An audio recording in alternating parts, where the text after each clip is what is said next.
コナラのある丘。作、平松寿蘭。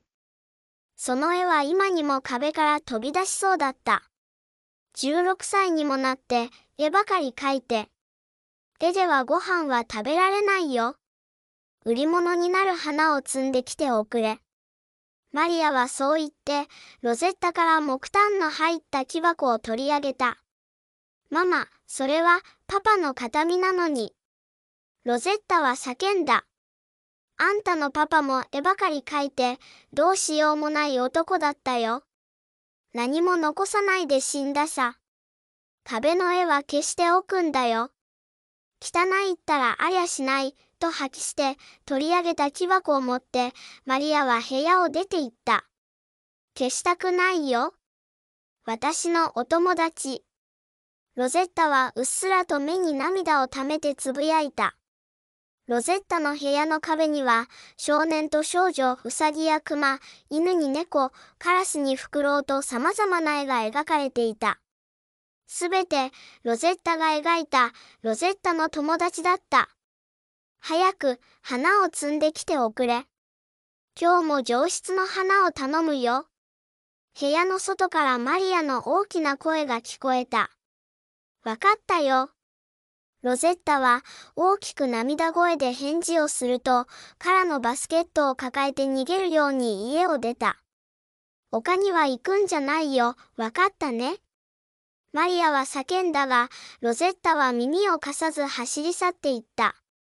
ロゼッタの家は町から離れた森の中にある。ロゼッタは薄暗い森を抜けて、一面にお花畑が広がる丘に向かった。マリアには行くなと言われていたが、この丘にはとても上質な花がたくさん咲いていた。いつものように花を摘んでいると、大きなコナラのねぎわがきらりと光った。なんだろうと思い、ロゼッタはコナラの木に近づいた。キラキラと輝く部分を覗き込んだ。わー、ロゼッタは感嘆した。それは今まで見たこともないほど美しい紫色をした花弁の大きな花だった。その花は朝露を浴びてキラキラと輝いていて、とても良い香りを漂わせている。初めて見るわ。何の花だろう。とても綺麗。ロゼッタは目を輝かせた。周囲を見回したが、この花はここに一本しか咲いていないようだった。貴重な花のようだし、摘んでしまうのは惜しい気もしたが、売れば高値になるような気がして、ロゼッタは手を伸ばし、プチンと花を摘み取った。その瞬間、花はみるみると枯れてしまった。この花は摘んではいけない花だったんだわ。枯れた花を見つめて、ロゼッタはため息をついた。ああ、ようやく解放された。僕を助けてくれたのは君かい？とロゼッタの後ろで声がした。誰？ロゼッタは驚いて声のする方向を向いた。そこには緑色の小さな妖精が羽をパタパタと動かし宙に浮いていた。え？何？妖精？本物？どこから来たの？ロゼッタの口から次々と言葉がついて出た。君さ。面倒くさいキャラクターだってよく言われない？友達いないでしょう。呆れたような表情で妖精は言った。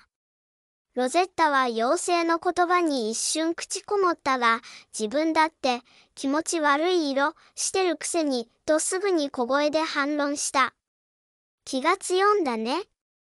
妖精は嫌味を言った。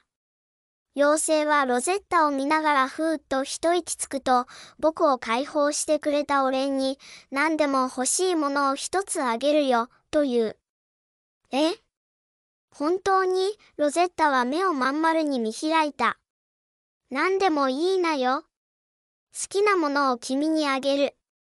妖精は微笑みながら言った。ロゼッタはマリアに取り上げられた木炭の木箱を頭に浮かべた。今朝ね、ママからパパの形見を取り上げられたの。あれがないと大好きな絵が描けない。木炭が欲しい。木炭？そんなものでいいの？妖精は眉間にシワを寄せた。絵を描きたいの。絵は私の唯一の友達だから。ロゼッタの言葉を聞いて、妖精はしばらく空を見上げながら何やら考えていた。妖精は、ピンときた、というような表情をすると、だったらさ、これあげるよ。と言って、右手の人差し指をくるくると動かし始めた。妖精がくるくると動かす指の先から白い煙が出始めた。煙はどんどん大きくなり、その中から木箱が一つ現れた。木箱はふわふわと宙を舞い、ロゼッタの目の前にやってきた。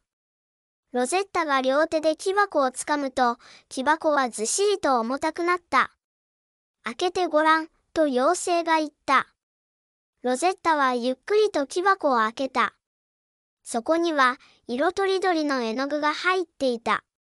本当にこれ、もらっていいの？とロゼッタが聞くと、ああ、いいよ、と妖精は答えた。ありがとう。ロゼッタは笑顔でいっぱいになった。小さく雨が降ってきた。私、もう帰らないとママに叱られる。妖精さんありがとう。また、会える？とロゼッタが聞くと、次に君が僕に会うとしたら君が終わる時になるよ、と妖精は答えた。変なことを言う妖精だな、とロゼッタは思ったが、そんなことよりも、絵の具箱をもらった喜びと、早く帰らないとマリアに叱られる焦りが混同して、妖精の言ったことなどすぐに忘れてしまった。さようなら。妖精さん、とにこやかに告げ、ロゼッタは丘を後にした。帰宅するとロゼッタは、ママ、花摘んできたよ、と叫び、バスケットをいつも通りに玄関に置いて、絵の具箱が見つからないように素早く部屋へ向かった。私は花を売りに行ってくるよ。とマリアの声が聞こえた。はい、と、ロゼッタは適当に返事をすると部屋のドアをパタリと閉めた。ロゼッタはベッドの上に絵の具箱を置くと、ゆっくりとそれを開いた。絵の具を見るのは、父のフランコが絵を描いていたのを隣で見ていた時以来だった。こんな高価なものをくれるなんて気前のいい妖精なのかしら、と思いながら、絵の具箱の中に入っていた木製のパレットと筆を取り出した。あなたたちに色を塗ってあげる。木炭だけの黒い絵なんて味気ないでしょう。ロゼッタは壁の絵に話しかけた。パレットに何色も絵の具を出し、壁の絵に色を塗り始めた。時間を忘れ、ロゼッタはひたすら色を塗り続けた。絵に色を塗り終えると、まじまじと絵を眺めながら、壁から飛び出してきてくれたらいいのに、とロゼッタはつぶやいた。その瞬間、壁の絵のフクロウの羽が動いたような気がした。ロゼッタは目を疑った。フクロウの体がもぞもぞと動き、壁の中から上半身が出てきた。半身を出したフクロウは、そのまま壁の外で翼を大きく広げ、バサリと羽を動かした。フクロウが壁の塀に足をかけて、そのままぬるりと外に出た。ロゼッタが驚いて口をあんぐり開けている間に、今度はカラスが出てきた。そして少年と少女が足からにるりと外に出た。次に熊が出て、ウサギが出て、犬と猫が同時に出た。少年がロゼッタの目の前まで歩いてきた。こんにちは、ロゼッタ。と少年は言った。喋った。とロゼッタは心の中で思ったが、声を出すことができなかった。ねえ。ロゼッタ、私たちに名前をつけてよ、と少女が言った。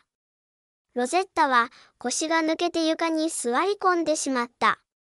少年たちはロゼッタを取り囲んで覗き込んだ。覗き込む少年たちと目を合わせると、ロゼッタはようやく状況を理解した。わあ。あなたたち、本当に動いてるのね。そう言うと、ロゼッタは立ち上がって、少女の髪の毛に触れようとした。その瞬間、少女はロゼッタが差し出した手を優しく両手で包み込んだ。ロゼッタは、また、驚いた。少女の手の感触が、本物の人間につかまれたのと同じ感触だったからだ。本物の人間なの？とロゼッタが少女に聞くと、少女は穏やかにうなずいた。だったら、私の友達になってくれる？とロゼッタは言った。僕たちはずっと前から友達じゃないか。そう言うと少年は微笑んだ。ロゼッタは嬉しくなった。ロゼッタに生まれて初めて友達ができた。ロゼッタ。僕たちに名前をつけて、とまた少年が言った。ロゼッタはしばらく考えて、少年にはルカ、少女にはエイミー、ウサギにはエマ、クマにはマッテオ、犬にはダビデ、猫にはソフィア、カラスにはトンマーゾ、フクロウにはガブリエレと名付けた。少年たちはとても喜んだ。あなたたち、住まいが欲しいでしょう。そう言うと、ロゼッタは壁に絵の具で絵を描き始めた。ロゼッタは青い屋根の城を描いた。部屋がいくつもある大きな城になりなさい、とロゼッタは絵に向かって言った。すると、絵はみるみる大きくなり、壁から飛び出して、部屋の天井を突き破り、家を押しつぶした。城は大きくそびえ立った。わあ、素敵。ロゼッタは大喜びして飛び上がった。正面の門から城に入ると、大広間が広がり、大階段がロゼッタたちを出迎えた。喜んでいたロゼッタだったが、ふと、大広間のピカピカに輝く床に映った自分の姿を見て足を止めた。このお洋服じゃダメだわ。お洋服を描かなきゃ。ロゼッタは城の壁に宝石をたくさん散りばめた豪華なドレスを描いた。壁から浮き出たドレスを急いで引っ張り出して、その場で着ていた服を脱ぎ捨て、ロゼッタはドレスに着替えた。ティアラにイヤリング、ネックレス。ロゼッタは豪華な装飾品を次々に描き、身につけた。どう？私、きれい、お姫様になった気分だわ。ロゼッタはルカたちに向かって言った。ロゼッタ、私にもドレスを描いて、とエイミーが言った。ロゼッタはエイミーの言葉に一瞬だけ動きを止め、少し考えた後でね、と小さく答えた。花を売りに出ていたマリアが帰ってきた。マリアは自分の家が大きな城になっていることに驚いた。これは、なんだい？どうなってるんだい？とマリアは大声を出した。城の外から叫ぶマリアの声に気づいたロゼッタは、マリアのもとへ走り寄った。すごいでしょう。私たちの家よ、ママ、もう、花なんて売らなくていいのよ。お金なら私が出してあげるわ。そう言うとロゼッタは、城の外壁に絵の具でお金の絵を描いた。壁から出てきたお金をマリアに差し出し、いくらでも出せるのよ、とロゼッタは笑った。最初は驚いていたマリアだったが、はーっと、一つため息をつくと口を開いた。ロゼッタ。お前、あの丘へ行ったのかい？丘？あの丘ね。いつも、あそこでお花を摘んでたの。ロゼッタの言葉を聞いて、マリアは小さくうなだれた。あの丘はダメだと言っただろ。知ってるよ。だけど、あそこの花は高値で売れるじゃない。ママも私が摘んできた花は全部上質だって喜んでたでしょう。あの丘に行っていると知っていたら、止めてたさ。あの丘はダメなんだよ。どうしてダメなの？ロゼッタは聞いたが、マリアは続きを話さなかった。ロゼッタ。悪魔に会ったんだろう。悪魔からもらったものを返してきな。とマリアは強い口調で言った。いやよ。こんな便利なもの返すもんですか？それにあの子は悪魔じゃなくて妖精よ。ロゼッタはマリアの言葉を切り捨てた。お前の心はもう悪魔のものになってしまったんだね。とマリアが言った。ママ、何の話をしてるの？わけがわからないわ。そんなことよりママのドレスを描いてあげる。ロゼッタが外壁に絵の具でマリアのドレスを描こうとした。おやめ、マリアが怒鳴った。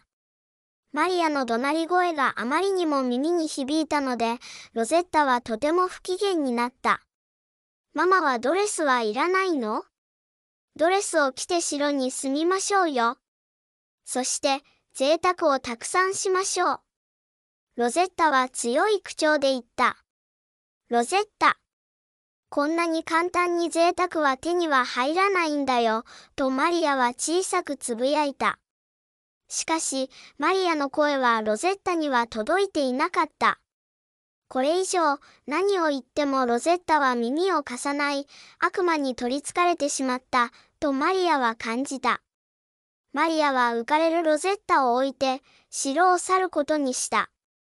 ママ、どこに行くの？とロゼッタは叫んだが、マリアは振り向くことなく言ってしまった。小さくなるマリアの後ろ姿を見て、変なママ、とロゼッタはつぶやいた。突如、森の奥にできた城は、町中の噂になった。そして、その城の主がロゼッタだということに町のみんなが驚いた。ロゼッタの城には、突然大金持ちになったロゼッタにあやかろうと国内外から行商人が押し寄せた。ロゼッタは高価なものをたくさん買い込んだ。ロゼッタが使うお金のおかげで、町中がとても裕福になった。ロゼッタの城もどんどん広く大きくなっていった。エイミー、私にお茶を持ってきてちょうだい。ルカ、エマに私の着替えをお願い、と伝えて。今日は午後から町長に会いに行くからマッティオには馬車の用意をしておいて、と伝えてちょうだい。それと、最近、城の屋根が劣化してきたから、ダビデに直すように伝えておいて。ロゼッタは、それぞれに指示を出した。ロゼッタ。私たちはお友達ではないのですか？とルカが言った。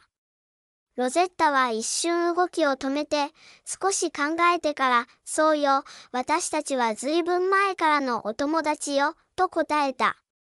でも、ロゼッタ。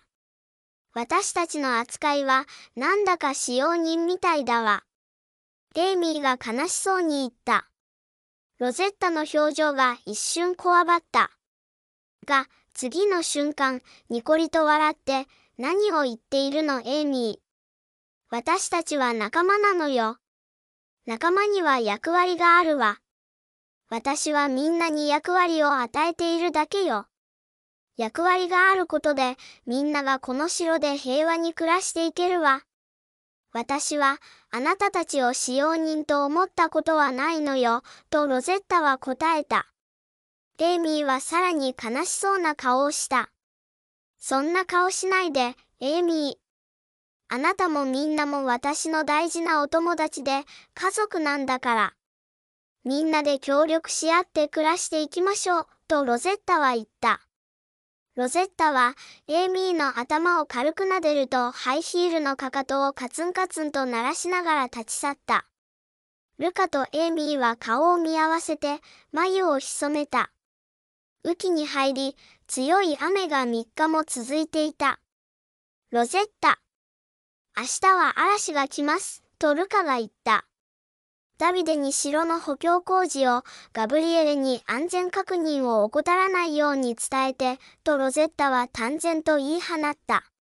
わかりました、とルカは答えた。次の日は、朝から大雨が降っていた。城のあちらこちらで雨漏りがしていた。ダビデはどこ？補強工事をしろと言ったでしょう。どうして雨漏りがしているの？ロゼッタは怒った。補強しても補強しても屋根は流れて雨水が漏れてきてしまうんだよ。だって、この城は絵の具で描いた城だもの、とダビデが困り顔で言った。こんなに大雨が続いてしまえば、この城は流れて消えてしまいますよ。とルカが言った。ルカの言葉を聞いて、ロゼッタは考え込んだ。少しして、そうだわ、雨を防ぐ傘をかけばいいんだわ、と叫び、ロゼッタは大雨の中、城の外に出た。城の外壁に雨傘の絵を描くと、城を覆えるくらいの傘になりなさい、と絵に向かってロゼッタは言った。壁から傘が浮き出て、大きく空へ登ろうとしたが、大雨に流されてしまい、ドロドロに流れて消えてしまった。どうして流れるのよ、ロゼッタは怒りながら、もう一度傘の絵を描こうとした。もう、いいですよ。ロゼッタ、とエイミーが言った。そうですよ。ロゼッタ、もう結構です、とルカが言った。もう、終わりにしようよ。ロゼッタ、とダビデが言った。私たちは話し合ったんです。もう、これ以上、ロゼッタとは一緒にいることはできない、とガブリエレが言った。エマもマッティオもソフィアもトンマーゾも首を上下に動かしうなずいた。さようなら、ロゼッタ。どうか元気で。僕たちに一瞬でも命を吹き込んでくれてありがとう。とルカが言うと、みんなは一斉に大雨の中に飛び込んで流れて消えてしまった。ちょっとみんな、もう、なんなのよ、とロゼッタは叫んだ。叫んだとて、その声を聞く者は誰もいない。ロゼッタが着ていたドレスも、大雨に流れて消えようとしていた。ちっと一度、強く舌打ちすると、ロゼッタは走り出した。雨風はどんどん強くなり、雷の音が響き渡った。ロゼッタは森を抜け花畑の丘へ向かった。妖精、いるんでしょ、出てきなさいよ、ロゼッタは怒鳴った。なんだよ。こんないい天気に騒がしいな、妖精が姿を現した。こんな嵐なのに、何がいい天気よ。おかげでこっちは城が流れて大変よ。ロゼッタはまた怒鳴った。僕にとってはとてもいい天気さ。荒れれば荒れるだけ、心地がいいんだ。妖精は、にやりと笑った。雨で流れる絵の具じゃダメなのよ。雨に流れない絵の具を出しなさい。ロゼッタは、顔を真っ赤にしながらさらに怒鳴った。僕が願いを叶えられるのは一度だけだよ。妖精はロゼッタから目をそらし、そっぽを向いたまま答えた。いいから、絵の具を出しなさい。羽をむしり取るわよ。そう言うとロゼッタは、妖精につかみかかった。その瞬間、妖精の体から黒い煙がもくもくと上がり、それは大きく膨れ上がった。指先には鋭い爪、頭には4本の角、大きな黒い羽をつけている。ロゼッタはその場で腰を抜かし、恐怖におののいた。醜いだろう。目の前にいる俺は今のお前の姿だ。自分がどれだけ醜いか、とくと見るがいい。それはガラガラ声で言った。さっきまでの緑色の小さな妖精の姿はなく、それは巨大で真っ黒な悪魔の姿を晒した。私がこんな姿、そんなはずないじゃない。私はお姫様なのよ。お城に住むお姫様なんだから。腰を抜かしたままだったが、ロゼッタは言葉を絞り出した。お前は元から貧乏で小汚い性悪の、しがない花売りの娘さ。悪魔は笑った。そんなことない。私は自分の力でお姫様になったの。私は特別なんだから。ロゼッタはさらに言葉を絞り出した。自分の力、特別？お前はどこまで強欲なんだ。本当に父親そっくりだな。そう言うと悪魔は口を大きく開けて、ロゼッタを頭から丸飲みした。まあ、ここまでよく来えたもんだ。美味しかったよロゼッタ。悪魔は満足げに言った。雨が上がり、嵐は去っていった。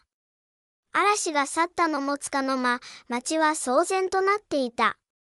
今までロゼッタが使ったお金がドロドロに流れてしまい、町民の財布や金庫からお金がすべて消えてしまった。町民は町長を先頭にして抗議をしようとロゼッタの城へやってきた。しかし、そこには潰れたあばら屋があるだけで、城は跡形もなく消えていた。町民はさらにパニックになった。お金が流れて消えてしまったんだ。どういうことなんだ。ロゼッタのお金を頼りにしてきたのに、明日から路頭に迷うことになるんだぞ。どうにかしろ。銀行のお金のほとんどが消えてしまったぞ。どうしてくれるんだ。ロゼッタ、逃げやがったな。町民たちは怒り、口々に怒鳴り始めた。そんな町民たちの前に一人の女性が進み出て、ひざまずいた。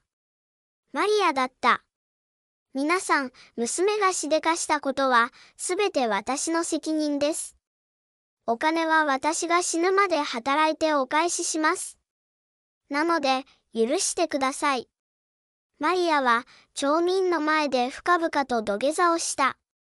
また、お前たちが町に災いをもたらしたな。町民の一人がそう言うと、マリアに石を投げた。一人が投げると、もう一人も石を投げた。すると、そこにいた全員がマリアに向けて石を投げ始めた。許してください、許してください、とマリアは謝り続けた。一つの大きな石がマリアの頭を直撃した。マリアは意識が遠くなり、自分が倒れてしまったのを感じた。頬に土のひんやりとした感触を覚えながら、マリアは夫だったフランコを思い出した。私はまた同じ過ちを繰り返してしまった。あいつを探し回ったけど今度は見つからなかったんだ。うまく隠れやがって、畜生。マリアの方から土の感触がなくなった。動かなくなったマリアを一人の町民が覗き込んだ。こいつ、目を開けたまま死んでやがるぞ。そう言うと、マリアに唾を吐きかけた。マリアが死んだのを確認すると、町民はマリアをそのままにして町へ戻っていった。緑色の妖精がひらひらと現れた。おや、マリア。久しぶりだっていうのに、なんて姿なんだ。勇敢に僕を封印した時の面影もないじゃないか。随分と僕を探し回ったみたいだね。僕だってバカじゃないさ。前よりも上手に隠れたんだ。見つかりっこないよ。お前の娘のおかげで僕は自由になったんだ。お前の夫もお前の娘も僕がきれいに食べてあげたからね。二人とも丸々と肥えて、とても美味しかったよ。感謝するよ。さて、次は町のやつらだな。これからまた、一波乱ありそうだ。略奪か、殺し合いか。疫病を流行らせるのもいいね。とても楽しみだよ。妖精はマリアの亡骸に話しかけながら左の口角を上げて、軽やかにほくそ笑んだ。終わり。高評価、チャンネル登録、よろしくお願いいたします。